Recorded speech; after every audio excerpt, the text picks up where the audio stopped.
Məsələ 6. Otaqdakı 11 iri dibçəyi orada elə yerləşdirin ki, hər divar tərəfdə 3 dibçək olsun. Həlli.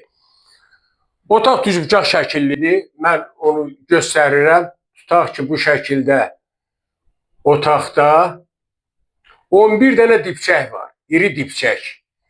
Və küncləri adlandırıram A, B, məsələdə əyaniliyi artırmaq üçün A, B, C, D ilə adlandırıram. Bizə verilib 11 iri dibçək.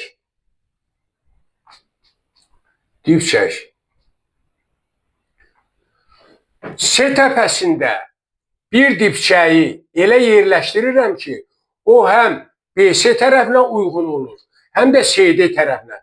Bax, burada bir dibçəyi yerləşdirdim. Və BC divar tərəfdə 2 dənə də dibçək yerləşdirirəm divarda. Burada oldu 3 dibçək. Və CD tərəfində də yenə 2 dənə dibçək yerləşdiririk. Bu divarda da, CD divarında da deməli BCD-də 3 dibçək oldu. Dibçək və CD-də də 3 dibçək oldu. 3 dibçək. Buradan göründüyü kimi 5 dibçəkdən istifadə olundu. 3 dibçək AB divarında yerləşdirirəm. Bax, orta hissələrdə, ümumiyyətlə, küncdən aralı. Və 3 dibçək də AD divarında künclərdən aralı yerləşdirirəm.